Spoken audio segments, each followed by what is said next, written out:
Good morning बच्चों, मैं महेंद्र कुमार सिन्हा आज आपको 12वीं रसायन के अंतर्गत अकार्बनिक रसायन में पी ब्लॉक तत्वों के रसायन 15वें समूह के तत्वों का आज हम अध्ययन करेंगे। ठीक है, 15वें समूह पढ़ने से पहले हम आवर्त सारणी में आपको ले चलते हैं। आवर्त सारणी को आपने पढ़ा है आवर्त सारणी के बारे में, तो आवर्त सारणी के बारे में एक बार और चर्चा हो जाए। आवर्त सारणी को इलेक्ट्रॉनिक विन्यास के आधार पर 4 भागों में बांटा गया है। कितने भागों में बांटा गया है? 4 भागों में। वो कौन कौन से भाग हैं उनको हम पहले देख लेते हैं।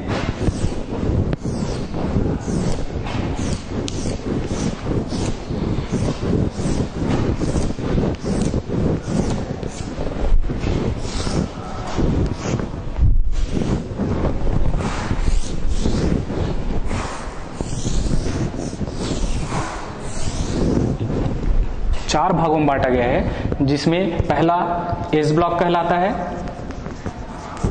दूसरा पी ब्लॉक कहलाता है, तीसरा डी ब्लॉक कहलाता है, चौथा एफ ब्लॉक कहलाता है। ठीक है, देखिए एस ब्लॉक जिसमें समूह 1 और 2 के तत्व आते हैं, जिसको आपने पिछली कक्षाओं में पढ़ा है। उसी प्रकार से पी ब्लॉक, यहाँ पहले डी ब्लॉक को देख लीजिए। एस ब्लॉक 1 से लेकर 2, यहाँ डी ब्लॉक में 3 से लेकर ये आपका 12। ठीक है, 3 से लेकर 12 समूह के तत्व डी ब्लॉक के अंतर्गत आते हैं। पी ब्लॉक के अंतर्गत 13 से लेकर 13, 14, 15, 16, 17, 18 18वें ग्रुप 18वें समूह तक के तत्व आपके पी ब्लॉक में आते हैं। ठीक है ना। और एफ ब्लॉक में आपका लेंथेनाइड और एक्टेनाइड सीरीज आपका एफ ब्लॉक के अंतर्गत आते हैं। ठीक, हमको अध्ययन क्या करना है? पी ब्लॉक के अंतर्गत हमको क्या अध्ययन करना है? 15वें समूह के तत्व। ठीक है, एक चीज और सामान्य बात कि एस ब्लॉक और पी ब्लॉक को प्रतिनिधि तत्व भी कहा जाता है। क्यों कहते हैं? क्योंकि ये जो इनके समूह के जो गुण होते हैं, इनके गुण जो होते हैं विशिष्ट होते हैं, अन्य समूहों से क्या होते हैं? भिन्न होते हैं। ठीक है, तो पी ब्लॉक के अंतर्गत अपन देखें क्या? 15वें समूह के तत्व। ये समझ आ गया?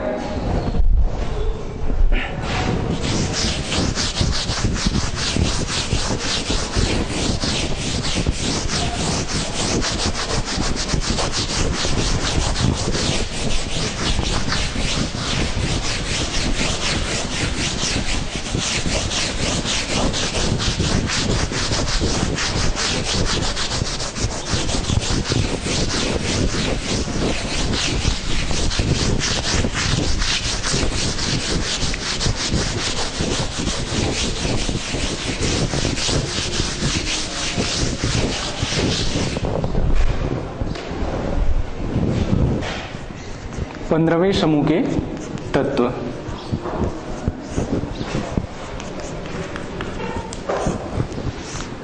इसके अंतर्गत 5 तत्व आते हैं। वो कौन कौन से तत्व हैं देखें। पहला है नाइट्रोजन, दूसरा फास्फोरस,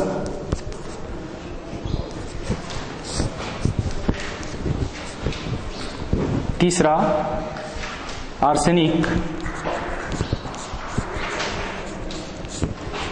एस, चौथा एंटीमनी, एसबी, पांचवा बिस्मथ, बीआई। ठीक है, ये 5 तत्व आपका 15वें समूह के तत्व के अंतर्गत आते हैं। ठीक,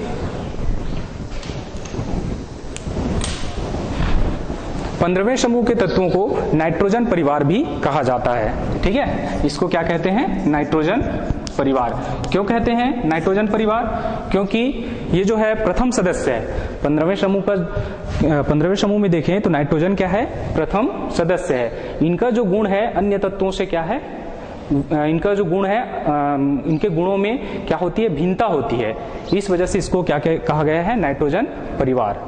ठीक, इसको क्या कहा जाता है? नाइट्रोजन परिवार भी कहा जाता है। उसी प्रकार से आप पी ब्लॉक में जितने भी आप समूह देखेंगे, जैसे फर्स्ट जो सदस्य है उसी के हिसाब से उनको परिवार कहा गया है। जैसे बोरान परिवार, कार्बन परिवार, ऑक्सीजन परिवार, ठीक है, हेलोजन परिवार, ठीक है। नाइट्रोजन का परमाणु क्रमांक 7 होता है ना। इसका कितना होता है? 15 होता है, ठीक। और आर्सेनिक का पता है? नहीं पता है ना। तो हम क्या, देखिए हमको जनरली क्या है, एग्जाम परीक्षा में आपका पूछा जाता है क्या कि 15वें समूह के तत्वों के नाम लिखकर उसका क्या दीजिए, इलेक्ट्रॉनिक विन्यास दीजिए। तो हम क्या करते हैं, इतना परमाणु क्रमांक हमको याद नहीं रह पाता है। तो परमाणु क्रमांक याद रखने का एक तरीका है। क्या तरीका है उसको देखिए। जैसे 7 में है ना, एक ट्रिक है, उस ट्रिक के माध्यम से हम याद कर सकते हैं। जितना भी आप परमाणु क्रमांक है, फर्स्ट आपको याद है ना, तो बाकी सबको आप याद कर सकते हो, ठीक। आवर्त सारणी जितना भी है परमाणु क्रमांक, वो सबको आप याद कर सकते हो। क्या होना चाहिए? पहला वाला याद होना चाहिए, ठीक है। जैसे 8, 18 और ये 32, ये ट्रिक के माध्यम से आप याद कर सकते हो। कैसे?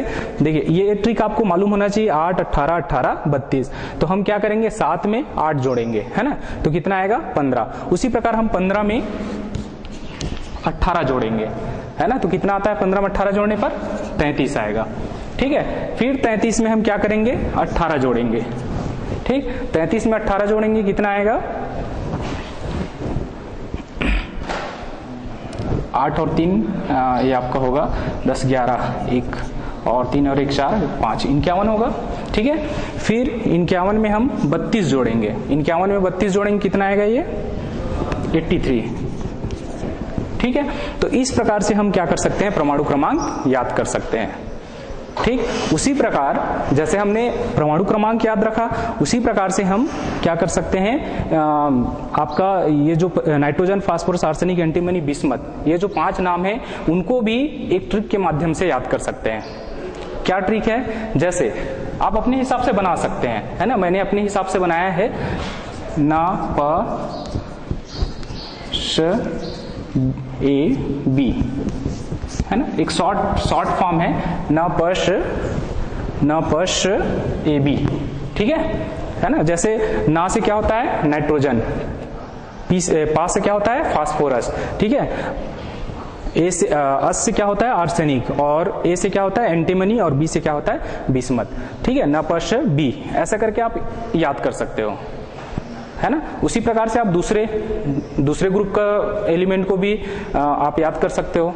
उसका शुरू के अक्षर को शॉर्ट फॉर्म करके आप लिख लीजिए और एक याद कर लीजिए, ठीक। तो ये आपका जल्द से याद हो जाएगा, ठीक। समझ आ गया ये, है ना, ट्रिक भी समझ आ गया आपको, ठीक। इसी प्रकार से आप दूसरे को कर सकते हो। आगे बढ़िए, हम इसका इलेक्ट्रॉनिक विन्यास देखें।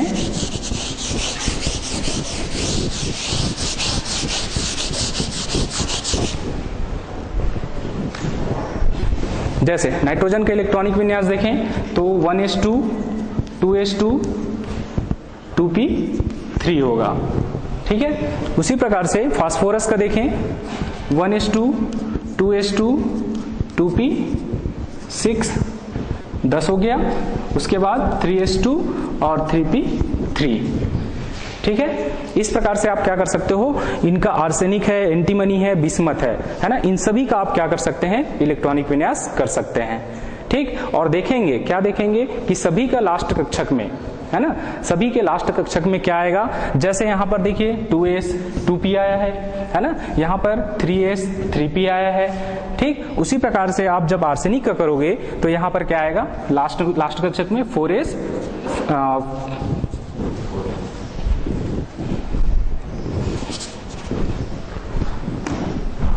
4s 4p3 आएगा, है ना। उसी प्रकार से एंटीमनी में आपका आ जाएगा 5s2 5p3 आ जाएगा। उसी प्रकार से बिस्मथ में आ जाएगा आपका 6s2 और 6p3 आ जाएगा, ठीक।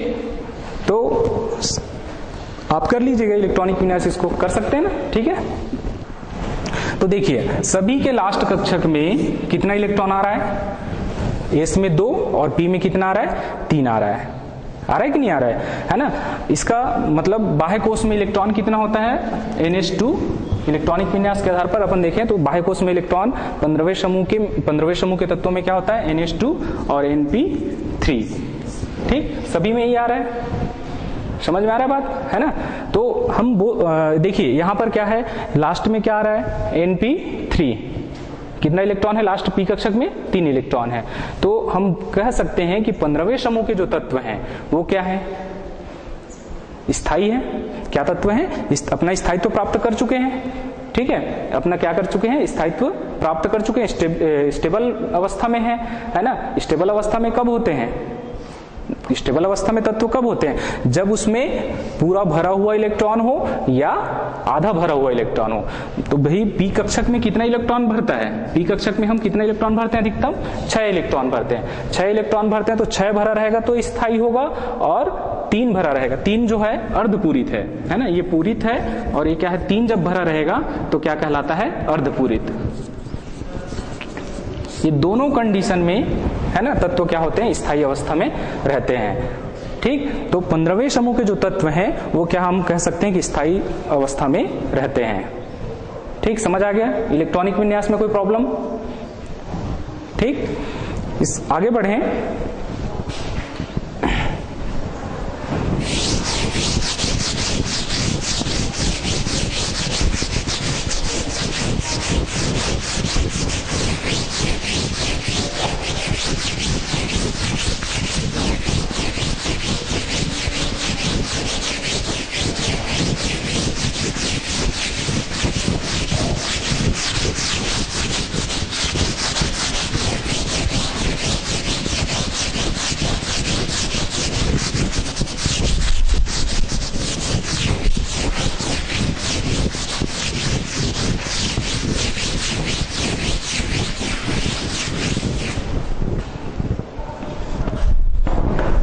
देखिए इसके बाद हम आगे बढ़ते हैं तो नाइट्रोजन और सल्फर में हम विकर्ण संबंध देखें।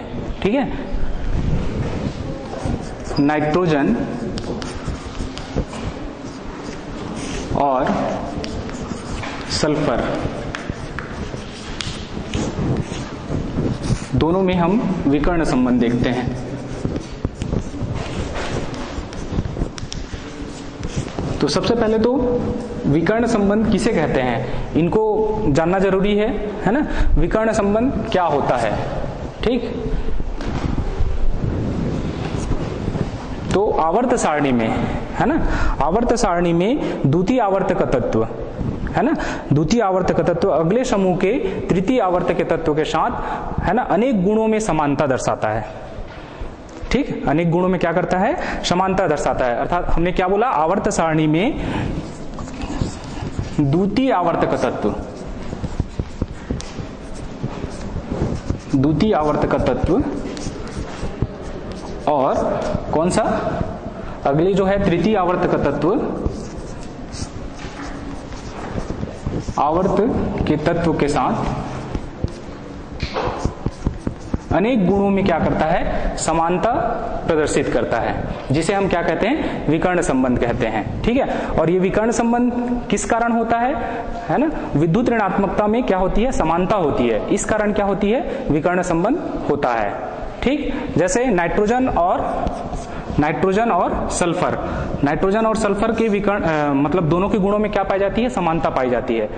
ठीक, इस वजह से इसमें विकर्ण संबंध होता है। उसी प्रकार से ग्रुप के दूसरे तत्वों में भी क्या ऐसी विकर्ण संबंध पाया जाता है। ठीक, ठीक है, समझ आ गया है ना। तो कौन कौन से गुण हैं जो इनके गुणों में क्या पाई जाती है, समानता पाई जाती है, उनको देखें। तो क्या होता है, नाइट्रोजन और सल्फर दोनों क्या है, अधातु हैं। नाइट्रोजन और सल्फर क्या है, दोनों क्या है, अधातु हैं। ठीक है, नाइट्रोजन और सल्फर दोनों क्या है, अधातु हैं। ठीक, और क्या गुण है कि दोनों जो होते हैं प्रबल विद्युत ऋणात्मकता वाले तत्व हैं, है ना। दोनों क्या है, प्रबल विद्युत ऋणात्मकता वाले तत्व हैं। मतलब ये प्रबल विद्युत ऋणात्मकता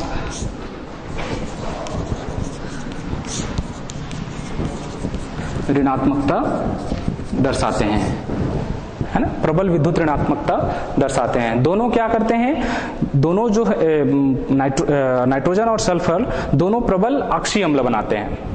ठीक, क्या बनाते हैं, प्रबल अक्षीय अम्ल बनाते हैं। जैसे नाइट्रेट है, सल्फेट है ना, ये दोनों क्या बनाते हैं, प्रबल अक्षीय अम्ल बनाते हैं।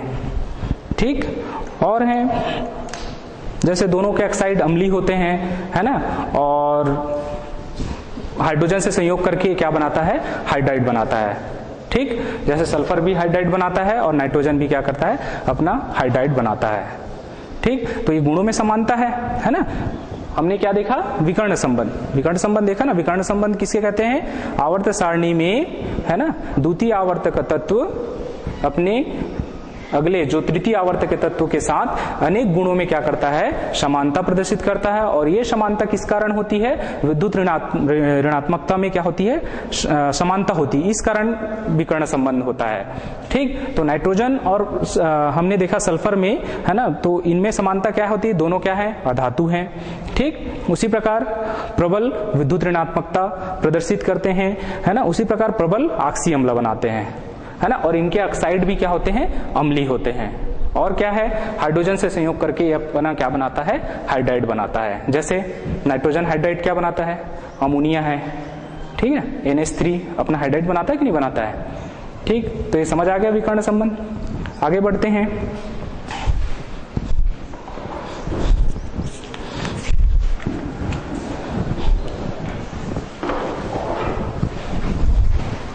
आगे देखें, पी ब्लॉक तत्वों 15वें समूह के तत्वों के भौतिक और परमाणविक तथा भौतिक गुणों में आवर्तिता। ठीक है, परमाणविक तथा भौतिक गुणों में क्या देखें हम, आवर्तिता देखते हैं।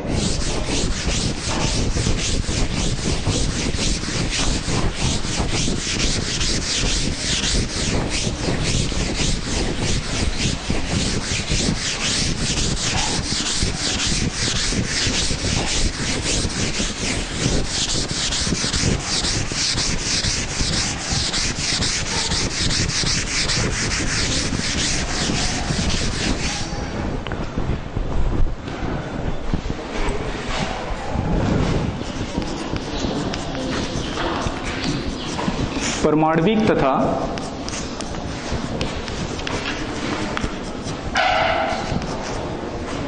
भौतिक गुणों में आवर्तिता। 15वें समूह के तत्वों में परमाणविक तथा भौतिक गुणों में आवर्तिता देखें तो सबसे पहले अपन देखें इसमें भौतिक अवस्था, फिजिकल स्टेट।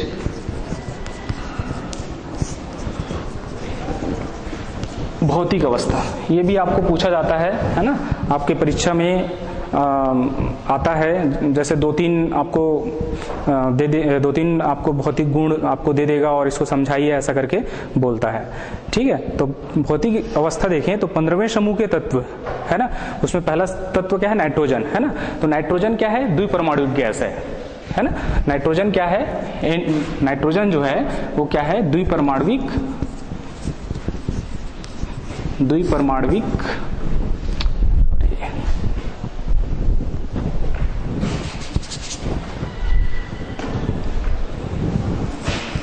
नाइट्रोजन द्विपरमाणुक गैस है। बाकी जो है जैसे आपका फास्फोरस, आर्सेनिक है ना, एंटीमनी जो है ना, वो चतुर्परमाणुक है। फास्फोरस है ना, बाकी जो है क्या है,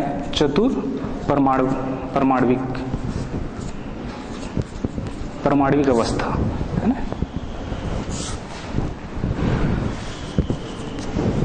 ठीक, तो क्यों होता है द्विपरमाणुक गैस, क्यों है ना, क्योंकि इसकी क्या होती है, परमाणु त्रिज्या छोटी होती है। मतलब क्या, परमाणु का आकार क्या होता है, छोटा होता है ना।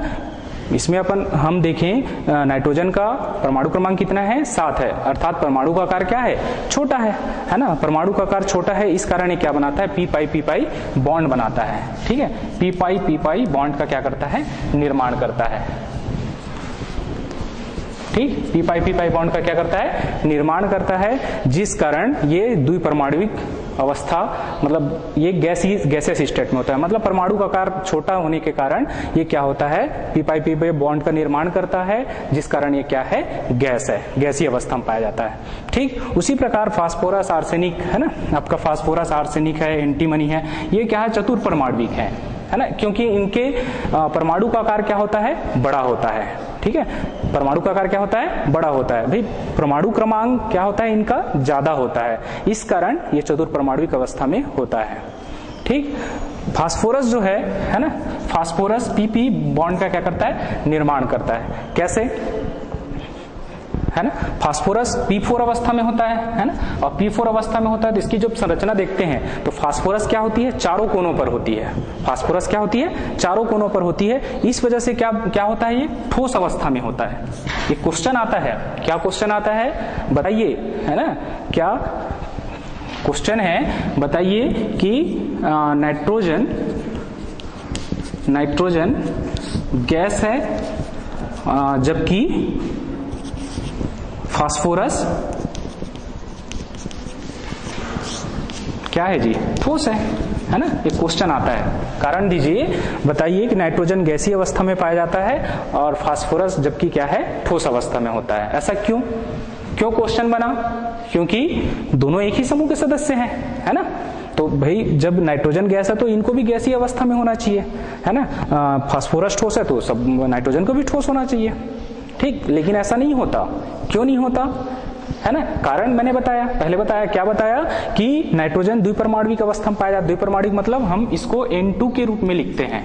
आप कभी देखे हो नाइट्रोजन को N3 N4 लिखते हुए, नहीं देखे ना, है ना, नाइट्रोजन को जनरली क्या लिखा जाता है, N2 के रूप में। क्यों लिखा जाता है, क्योंकि ये द्विपरमाण्विक है ना, इसका परमाणु का आकार क्या होता है, छोटा होता है, और ये क्या बनाता है, पी पाई बॉन्ड बनाता है। ठीक, इस वजह से क्या होता है, गैसीय अवस्था में पाया जाता है। ठीक है जी, है ना। अब देखिए फास्फोरस के बारे में मैंने बताया, फास्फोरस क्या है, चतुर्परमाणुक है, मतलब P4 अवस्था में होता है। और फास्फोरस जो होता है P4 अवस्था में होने के कारण क्या होता है, चारों कोनों पर फास्फोरस पाया जाता है, जिसके कारण इसकी जो संरचना है, मतलब इसका स्ट्रक्चर जो होता है चतुष्फल की आकृति का होता है। ठीक है, फास्फोरस चार कोनों पर पाए जाने के कारण, है ना, इस वजह से क्या होता है, ये ठोस अवस्था में होता है। ठीक, समझ आ गया ये, है ना। तो ये क्वेश्चन आएगा तो आप बना सकते हैं, है ना, नाइट्रोजन गैसेस स्टेट में है, फास्फोरस ठोस अवस्था में, बताइए ऐसा करके। ठीक,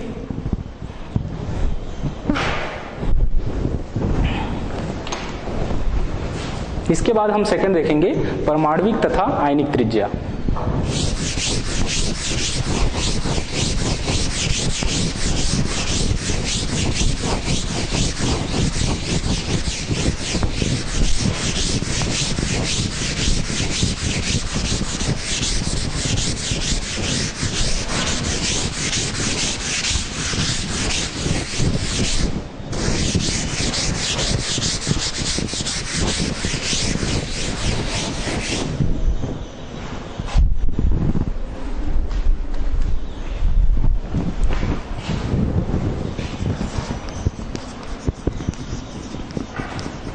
परमाणविक तथा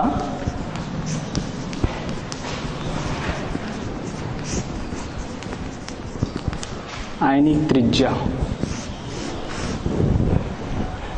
देखिए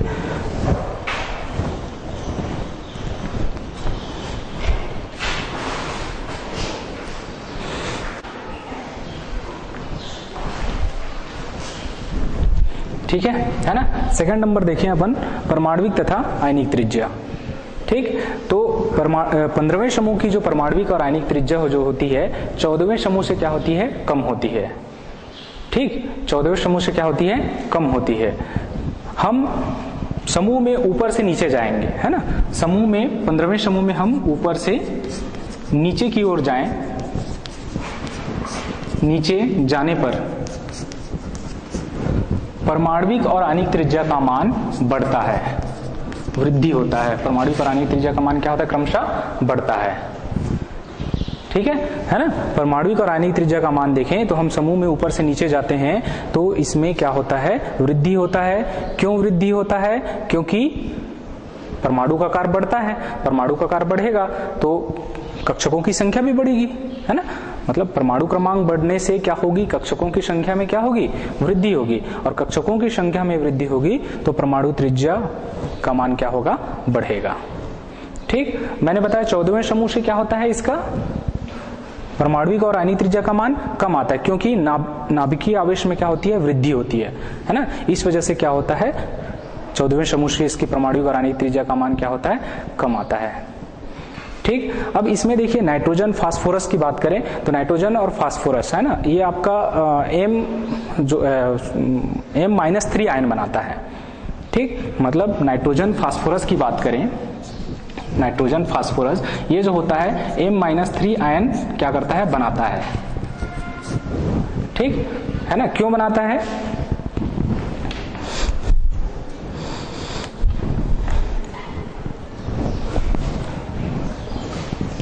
आर्सेनिक भी है इसमें, है ना। उसी प्रकार से बचा क्या आपका नाइट्रोजन फास्फोरस आर्सेनिक, एंटीमनी और बिस्मथ, है ना। एंटीमनी है, बिस्मथ है, ये आपका M+3 आयन बनाता है।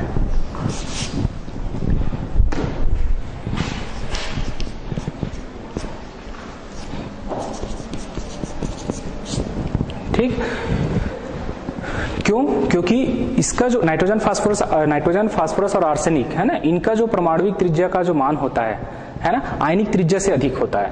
परमाणुविक त्रिज्या का मान क्या होता है, आयनिक त्रिज्या से अधिक होता है, इस कारण ये M-3 आयन का क्या करता है, निर्माण करता है। उसी प्रकार से आपका एंटीमनी और बिस्मथ, इसमें परमाणुविक त्रिज्या का मान जो होता है आयनिक त्रिज्या से क्या होता है, कम होता है। इसमें अधिक होता है और इसमें क्या होता है, कम होता है। ठीक, इसमें क्या होगा, अधिक और इसमें कम होता है। ठीक, इस कारण ये M-3 आयन बनाता है और ये M+3 आयन बनाता है। ठीक है जी, तो हमने क्या देखा, दूसरा परमाणुविक तथा आयनिक त्रिज्या। परमाणुविक तथा आयनिक त्रिज्या देखें तो हम समूह में ऊपर से नीचे जाने पर परमाणुविक और आयनिक त्रिज्या का मान क्या होता है, बढ़ता है। क्यों बढ़ता है, क्योंकि कक्षकों की संख्या क्या होती है, बढ़ते जाती है। परमाणु क्रमांक बढ़ेगा तो कक्षकों की संख्या में वृद्धि होगी। ठीक है, समझ आ गया।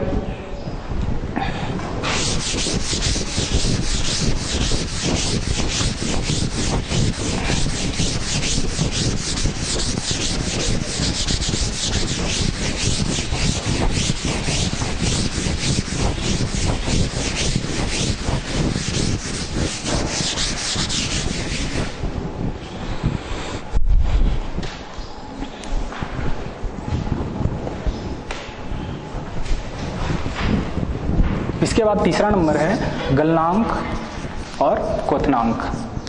इनका गलनांक और क्वथनांक क्या होता है, इनको देख लें। गलनांक और क्वथनांक, तो समूह में हम ऊपर से नीचे जाएं, समूह में हम ऊपर से नीचे चलते हैं तो क्या होता है, इसके गलनांक और क्वथनांक के मान में वृद्धि होती है। ठीक है, गलनांक और क्वथनांक के मान में क्या आती है, वृद्धि आती है। ठीक, मतलब हम समूह में ऊपर से नीचे जाते हैं तो क्या होता है, गलनांक और क्वथनांक का मान क्या होता है, बढ़ते जाता है। कारण क्या है, क्योंकि इनका धनात्मक गुण क्या होता है, बढ़ते जाता है। ठीक है, धनात्मक और धात्विक गुणों में क्या होती है, वृद्धि होती है। मेन कारण इसका यही है, गलनांक और क्वथनांक का मेन कारण, किसी का भी आप गलनांक क्वथनांक देखो तो धनात्मक प्रवृत्ति देखना और क्या है ना, धनात्मक प्रवृत्ति और धात्विक गुण, है ना, इसमें वृद्धि होती है, इसमें भी वृद्धि हो रही है, इस कारण ऐसा होता है। और क्या, धात्विक प्रकृति बढ़ती है, धात्विक प्रकृति में भी क्या होती है, वृद्धि होती है। ठीक, इस कारण गलनांक और क्वथनांक का मान क्या होता है, बढ़ते जाता है। ठीक,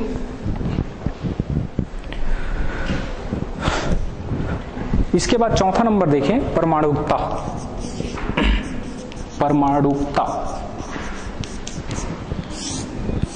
परमाणुकता क्या होती है ना, तो मैंने जब भौतिक अवस्था पढ़ाया तो उसमें पहले ही बता दिया कि नाइट्रोजन क्या है, द्विपरमाणुक है, बाकी जो है क्या है, चतुर्परमाणु के रूप में पाया जाता है। ठीक, यही इसकी परमाणुकता है। मतलब नाइट्रोजन जैसे देखें तो N2 के रूप में है ना, द्विपरमाणुक है नाइट्रोजन। बाकी जो है जैसे आपका फास्फोरस, आर्सेनिक, एंटीमनी जो है चतुर्परमाणुक अवस्था में पाया जाता है। तो इसकी क्या है, ये परमाणुकता है।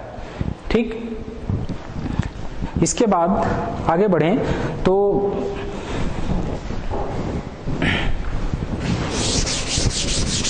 एक एक करके देखते जाएं।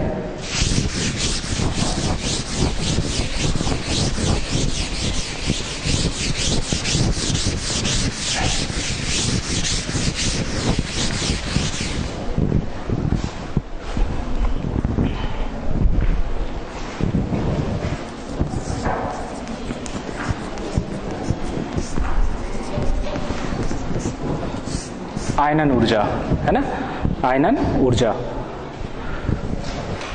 इसकी प्रथम आयनन ऊर्जा देखें तो समूह में हम ऊपर से नीचे आते हैं, है ना, समूह में ऊपर से नीचे जाने पर, ठीक है, समूह में ऊपर से नीचे जाने पर आयनन ऊर्जा का मान है ना, प्रथम आयनन ऊर्जा का मान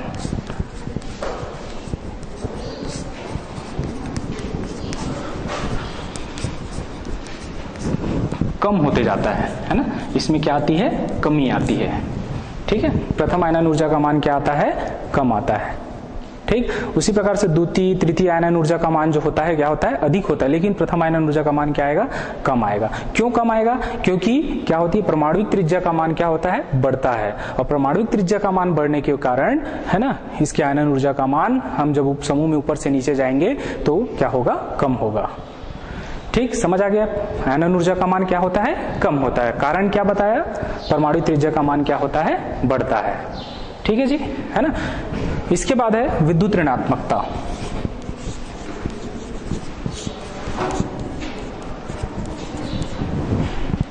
विद्युत ऋणात्मकता, विद्युत ऋणात्मकता देखें तो हम समूह में ऊपर से नीचे जाते हैं तो विद्युत ऋणात्मकता का मान क्या होता है, घटता है। ठीक, विद्युत ऋणात्मकता के मान में क्या आती है, कमी आती है। ठीक है, सेम इसके लिए भी होगा, हम समूह में ऊपर से नीचे जाएंगे तो विद्युत ऋणात्मकता के मान में क्या आएगी, कमी आएगी। ठीक है, समूह में हम ऊपर से नीचे जाएं तो इसमें क्या आएगी, कमी आएगी। क्यों कमी आएगी, क्योंकि परमाणु त्रिज्या का मान क्या होता है, बढ़ता है। परमाणु त्रिज्या का मान क्या होता है, बढ़ता है। इस वजह से इसमें क्या आती है, विद्युत ऋणात्मकता के मान में कमी आती है। ठीक, ठीक है।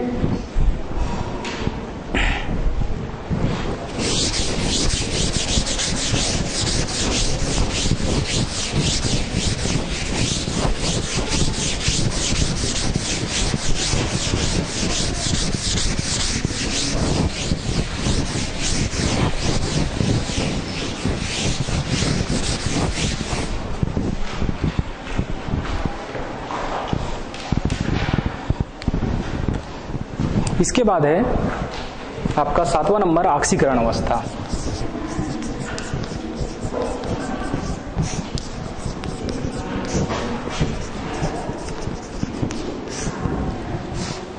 ऑक्सीकरण अवस्था तो हमने इसका इलेक्ट्रॉनिक विन्यास देखा 15वें समूह का इलेक्ट्रॉनिक विन्यास। तो लास्ट कक्षक में कितना आता है, NH2 और NP3, है ना, अंतिम कोष में ये इलेक्ट्रॉन आते हैं, है ना।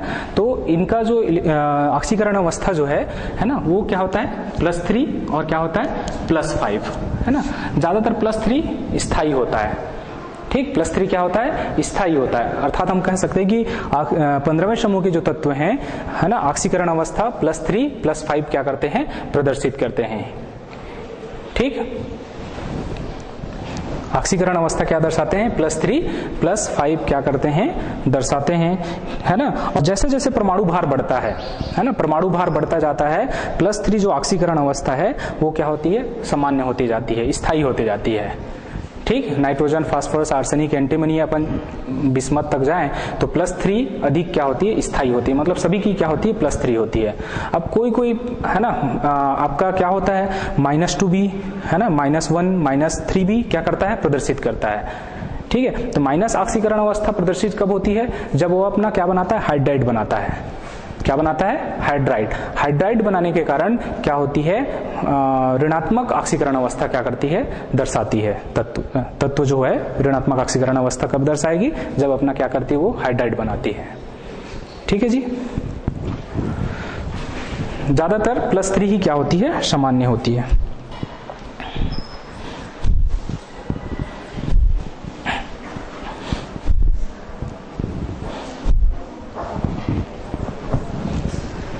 ठीक। इसके बाद अपन आगे बढ़ें, अक्रिय युग्म प्रभाव। अक्रिय युग्म प्रभाव देखें, 8वां नंबर।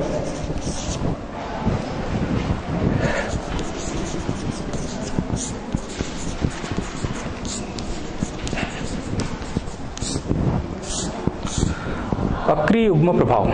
तो अक्रिय युग्म प्रभाव किसे कहते हैं? ठीक। हमने क्या देखा कि इसके लास्ट कक्षक में NH2 और NP क्या होता है? 3। अंतिम कोश में इलेक्ट्रॉन ये होता है ना। इसको जनरली क्या करना चाहिए? +5 ऑक्सीकरण अवस्था प्रदर्शित करना चाहिए, है ना। +5 क्या करना चाहिए? ऑक्सीकरण अवस्था दर्शाना चाहिए, क्योंकि अंतिम कोश में जितना इलेक्ट्रॉन होता है वही उसकी ऑक्सीकरण अवस्था होती है। पता है आप लोगों को, है ना। अंतिम कोश में जैसे 2 और 3, है ना, यही इसकी क्या होती है? ऑक्सीकरण अवस्था होती है। तो इसको क्या करना चाहिए? +5 ऑक्सीकरण अवस्था प्रदर्शित करना चाहिए, लेकिन ये ऐसा नहीं करता, है ना। ये ऐसा नहीं करता, है ना। क्या करता है? +2 भी करता है, +2 भी करेगा, +3 भी करता है, +5 भी करता है ना। क्यों? क्योंकि जैसे जैसे परमाणु क्रमांक बढ़ता है ना, परमाणु भार बढ़ते जाता है, तो यहाँ क्या होता है? इस कक्षक का इलेक्ट्रॉन बंध बनाने में भाग नहीं लेता, है ना। इस कक्षक का जो इलेक्ट्रॉन होता है वो बंध बनाने में भाग नहीं लेता।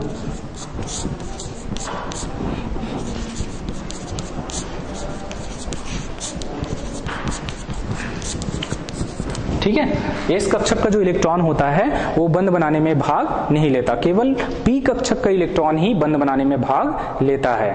ठीक है। इस प्रभाव को हम अक्रिय युग्म प्रभाव कहते हैं। समझ में आई बात, है ना।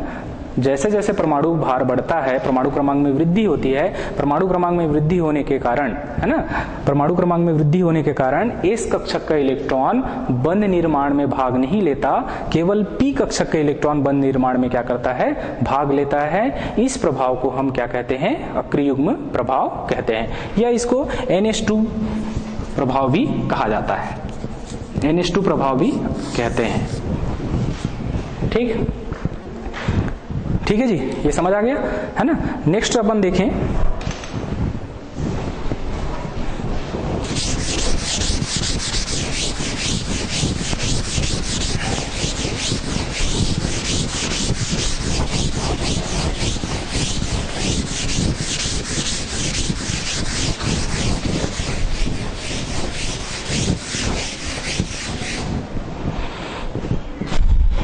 धात्विक लक्षण देखें।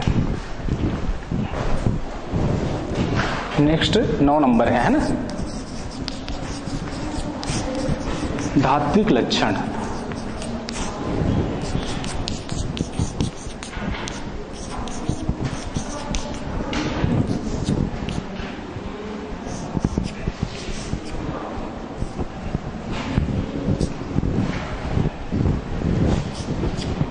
धात्विक लक्षण देखें तो धात्विक लक्षण हम समूह में ऊपर से जब नीचे आते हैं ना, तो धात्विक लक्षण क्या होता है? बढ़ता है ना। धात्विक लक्षण का मान क्या होता है? बढ़ता है, वृद्धि होती है। ठीक, इसके मान में क्या आती है? वृद्धि होती है, बढ़ती है। ठीक है। इसमें देखिए नाइट्रोजन और फास्फोरस, ये क्या है? अधातु है। नाइट्रोजन और फास्फोरस क्या है? अधातु है। ठीक। आर्सेनिक और एंटीमनी उपधातु है। आर्सेनिक और एंटीमनी क्या है? उपधातु है। और बिस्मथ क्या है? धातु है। ठीक, ये जो 5 तत्व हैं, तो इनमें अपन धात्विक लक्षण देखें तो नाइट्रोजन फास्फोरस क्या है? अधातु है ना। और आर्सेनिक और एंटीमनी क्या है? उपधातु है। और बिस्मथ क्या है? धातु है। ठीक है।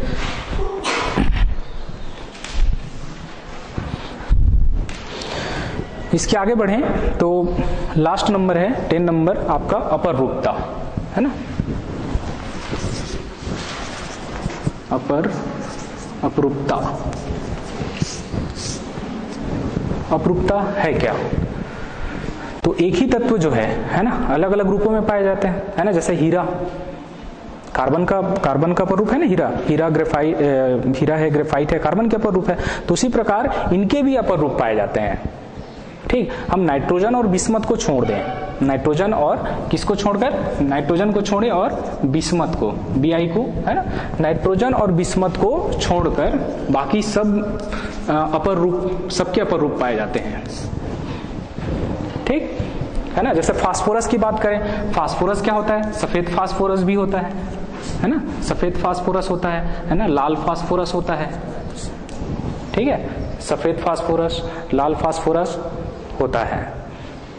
ठीक, उसी प्रकार से आपका है ना आर्सेनिक है, आर्सेनिक और एंटीमनी, है ना। आर्सेनिक भी क्या, पीला स्लेटी ये पाया जाता है। ठीक है, एंटीमनी जो होता है पीला और काला पाया जाता है। ठीक है जी। तो ये अपर रूपता दर्शाते हैं। नाइट्रोजन और बिस्मथ को अपन छोड़ दें तो फास्फोरस, आर्सेनिक और एंटीमनी अलग अलग रूपों में पाया जाता है। तो समझ आ गया हमने क्या देखा आज इसमें, परमाणुविक तथा भौतिक गुणों में आवर्त्यता देखें। इसके अंतर्गत हमने देखा भौतिक अवस्था, परमाणुविक तथा आयनिक त्रिज्या, गलनांक और क्वथनांक, परमाणुविकता, आयनन ऊर्जा, विद्युत ऋणात्मकता, ऑक्सीकरण अवस्था, अक्रियुग्म प्रभाव, धात्विक लक्षण और अपर रूपता। ठीक है ना, ये सब चीज समझ आ गया है ना। हमने आज पी ब्लॉक तत्वों के अंतर्गत क्या देखा, पी ब्लॉक तत्वों के अंतर्गत 15वें समूह के तत्वों का हमने सामान्य परिचय देखा, उसके बाद इसका इलेक्ट्रॉनिक विन्यास देखा, फिर भौतिक और रासायनिक गुणों में आवर्त्यता देखा। ठीक है जी, आगे का हम नेक्स्ट क्लास में देखेंगे। ठीक है, धन्यवाद।